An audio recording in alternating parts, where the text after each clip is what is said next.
I thought I knew my wife. Every smile, every touch, every whispered I love you. But the night she went to a party without telling me, everything I believed in started falling apart. Ashley hadn't been acting strange before that evening. No. Fights, no distance, no loss of intimacy. If anything, she'd been more affectionate than ever. Longer kisses, sweeter words, a warmth I hadn't felt in years. And I should have known then. Sometimes love that burns too bright is trying to hide a shadow. It was a Friday evening when I got home from work, expecting to find her in the kitchen like always, scrolling through her phone or dancing along to music while cooking. But the house was silent, too silent. And then I saw the note on the counter. Going out for a little bit, don't wait up, love you. No details, no explanation, just that. I called her, no answer. Again, straight to voicemail. A weird feeling clawed at my gut, but I pushed it down. She had a right to go out. She didn't have to tell me everything. Maybe it was a work thing, maybe her phone died, maybe I was just overthinking. But then I saw it. Her perfume bottle lying on its side on the counter. The expensive one she only wore for special occasions, anniversaries, fancy dinners, not a casual night out. My stomach flipped. I checked our shared bank account, and my blood ran cold. 1-874-50, Lille. A dinner reservation at a place with a 3-month waiting list. A place we'd only been once, years ago, for our anniversary. She hadn't mentioned dinner, hadn't mentioned going out at all. And when I checked her location, disabled. Ashley never disabled her location. My hands were shaking when I grabbed my keys. Lille was across town, tucked between luxury hotels and high-end boutiques. The kind of place where wealthy businessmen wined and dined their mistresses. When I walked in, I didn't know what I was expecting to find. Maybe friends, maybe an innocent dinner. But I wasn't ready for what I saw. Ashley, sitting near the window, smiling, leaning in close to a man I didn't know, touching his wrist, laughing like he was the most charming man in the world. And the way she looked at him, God, I knew that look. I hadn't seen it in years. My heart pounded as I crossed the room. She didn't notice me until I was standing right there at their table. And when she finally looked up, the color drained from her face. Ashley, I said, my voice too calm. Her mouth opened, but no words came out. The man, mid-30s, clean-shaven, wearing an expensive watch, held out his hand. I'm Daniel. I didn't take it. Ashley sat up straighter. He's just a friend. I looked at the wine glasses, the shared dessert, the way her leg brushed his under the table. A friend, I repeated. Then you won't mind if I sit down. Her eyes widened. What? I pulled out the chair and sat. Ashley stiffened beside me. Daniel shifted in his seat, clearly uncomfortable. So, Daniel, I said, my voice still neutral. How do you know my wife? He hesitated, looked at Ashley. She gave him the slightest shake of her head, a warning. Jesus, Ashley's hand reached for my arm. Can we talk about this outside? She whispered. I pulled away. Why? So you can come up with a better lie? Her face burned. Lower your voice. Oh, I'm sorry, I said, my laugh cold. Am I embarrassing you? Are you worried people might hear how you lied to your husband so you could sneak off to an overpriced restaurant with your little boyfriend? Heads turned. Ashley's face went crimson. It's not like that. Then explain it. I stared at her. Explain why you turned off your location. Explain why you're sitting here with him like I don't exist. She said nothing, and then Daniel spoke. Look, man, I didn't know she was married. I turned to Ashley's left hand. Really? Because she's wearing her wedding ring. She snatched her hand under the table, and that was it. The confirmation I didn't want. But already knew. I stood up. Enjoy your night, Ashley. She grabbed my wrist. Wait, I pulled away. Don't. I walked out, my world crashing down around me. The drive home was a blur. My mind raced with every touch, every laugh, every lie. When Ashley finally came home 23 minutes later, I watched from the window as she sat in her car, hands gripping the wheel, probably rehearsing. She was about to say something, but then, as if on cue, she stepped out of the car, smoothing down her dress like she Hadn't just been out betraying everything we'd built. She walked toward the house, calm and composed, but I didn't move. I stayed on the porch, arms crossed, watching her approach. The second she noticed me, she hesitated, just for a fraction of a second, before her face shifted into a look of soft, innocent confusion. "Hey," she greeted me, smiling like she hadn't just spent the evening lying through her teeth. "What are you doing out here?"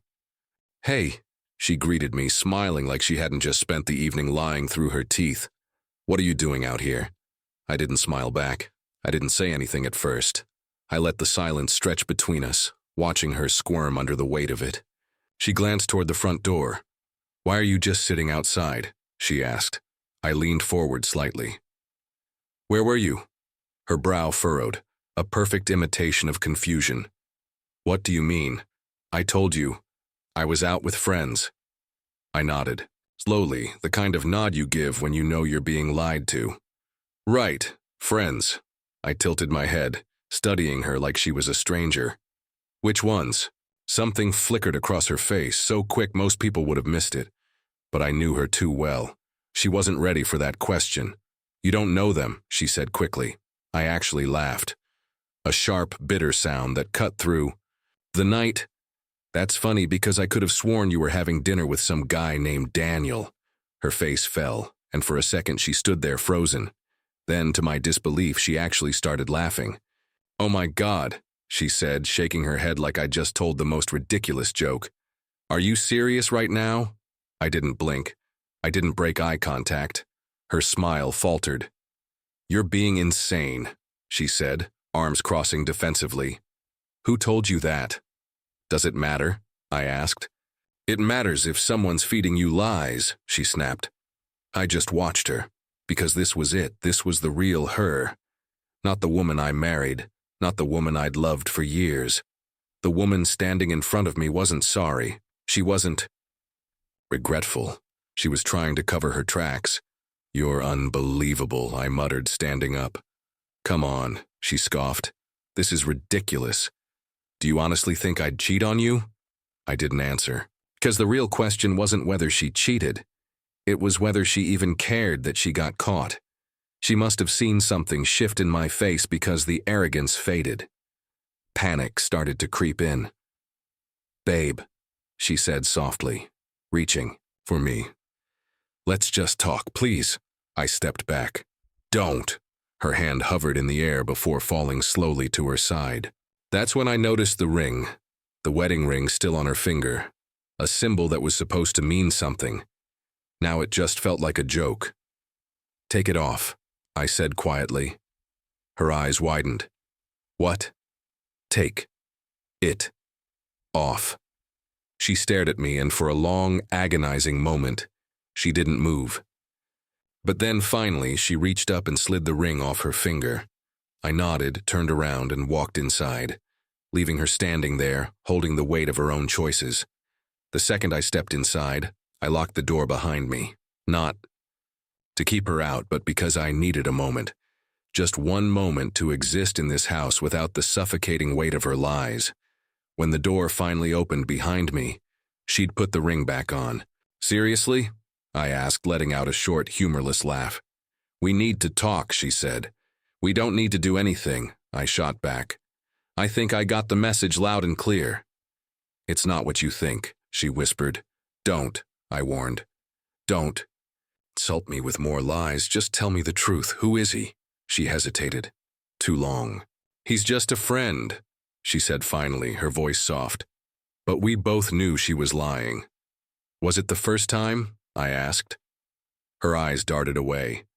"That's what I thought," I whispered. "It doesn't mean anything," she said quickly. "That did it." "Doesn't mean anything?" I repeated, laughing bitterly. "You went behind my back, you turned off your location. You met some guy at a restaurant we went to for our anniversary, and you're telling me it doesn't mean anything?" She flinched. "How long?" I asked. "A few months," she whispered. My stomach dropped. "Months," I echoed. "That's not a mistake, that's a second life." "I didn't mean for it to happen," she said. "But you meant to text him," I shot back. "You meant to lie to my face over and over." "I still love you," she whispered. tears filling her eyes. But love doesn't look like this.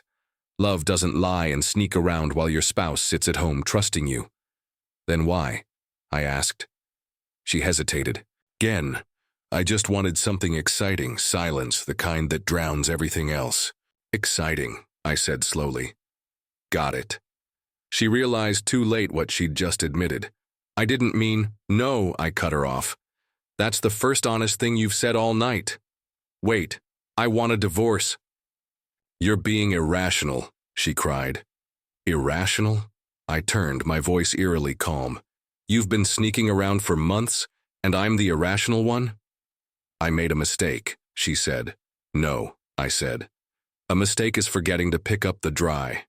Cleaning, what you did, what you kept doing, that's a choice. It wasn't an affair, she whispered. If I hadn't caught you tonight, I asked, where would you be right now? She didn't answer. Would you be in his bed? That's not fair, she snapped. That's what I thought. I love you, she pleaded. No, I said softly. You don't. Her face crumbled. I want a divorce, I repeated. She tried to block the door, to stop me from leaving, but I was done. You're really just going to throw everything away? She demanded. I turned back one last time. Me? I'm not the one who threw it away. And with that, I grabbed my bag and walked out. That night, her eyes went wide. Wait. I swung the bag over my shoulder. We'll discuss the divorce later. Ashley seized my shirt. No, you don't get to just walk out. I pried her fingers off me one by one. Watch me. And with that, I left her behind for the final time. The hotel room was silent. Too silent. No soft murmur of the dishwasher. No faint sound of Ashley humming while scrolling through her phone. No familiar warmth of her presence. And for the first time in years, I felt the emptiness of being truly alone. I perched on the edge of the bed staring at the wall, trying to process the whirlwind of the last few hours. The betrayal, the confrontation. The way she still clung to her lies even when the truth stood between us, undeniable. I dragged a hand through my hair and exhaled hard. Anger simmered beneath my skin. But deeper than the rage, beneath the resentment, was something far heavier, loss, not for her, not anymore, but for the life I thought we had, for the marriage I believed was real. That's what cut the deepest. Not the infidelity, not the deception, but the fact that I believed we were happy, and she let me live that lie. My phone buzzed on the nightstand. I didn't need to check the screen to know who it was. Ashley. I ignored it. But the buzzing persisted, text after text, until the phone finally rang. My jaw tightened as I debated whether to throw the thing across the room or just power it off. Instead, I picked it up and answered. I didn't speak, just let the silence stretch out. As always, she cracked first. Are you seriously not going to talk to me? Her voice was tense, on the verge of breaking. I stayed quiet. You're really going to sleep in a hotel like some kind of victim? I shut my eyes and took a measured breath. What do you want, Ashley? You, she answered without hesitation. I want you to come home.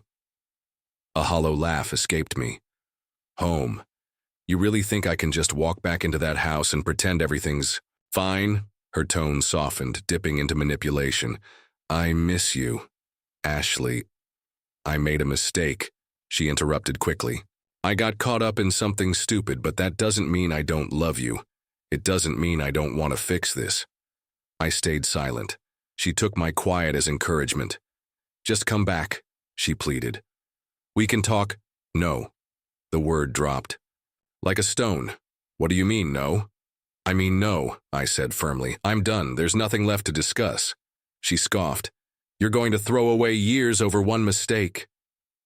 You keep calling it a mistake, I said, my voice like ice. Like you accidentally fell into someone else's arms. Silence. I don't trust you, I said quietly. And without trust, there is no marriage. Her breath hitched. So that's it? I didn't answer. Because we both knew the truth. This was the end. The texts kept flooding in, apologies, guilt trips, flashes of anger. And then finally a photo of our wedding day. Just the two of us laughing, caught in a moment of joy that now felt like a distant memory. Beneath the image were 4 simple words. Remember this, please. I did remember. That was the problem. I remembered everything, and now I needed to forget. I never went home. When I woke up the next morning, there were 24 unread messages. The tone had shifted. Desperation turned into blame. You act like I'm the only one who ever made mistakes. Then the calls started. Her sister, my mom, my best friend, Ashley, was crafting her narrative, and I knew exactly how this story would unfold. She told me she made a mistake. My mom said carefully that she's willing to do whatever it takes to fix things. Did she also tell you she's been lying and sneaking around for months? I asked dryly. Ryan, my best friend, was the last to call. She's saying you've been distant, he said, that you stopped making her feel wanted. I let out a bitter, "Free, of course she is. You need to get ahead of this," Ryan warned. "Tell people the truth before she twists it." So I did. I called my mom, her sister. I laid out the truth. Every ugly detail Ashley conveniently left out. Then I sent Ashley one final text. I told everyone the truth. Don't contact me again unless it's about the divorce. For the first time in weeks, my phone fell silent. Hurt. Not because I wanted her back, but because for 7 years she was my person, the one I believed would always be by my side. But that person, she never really existed. Maybe she never did. And now I was done mourning her. Because one thing was crystal clear. In the next chapter of my life, she wouldn't have a place.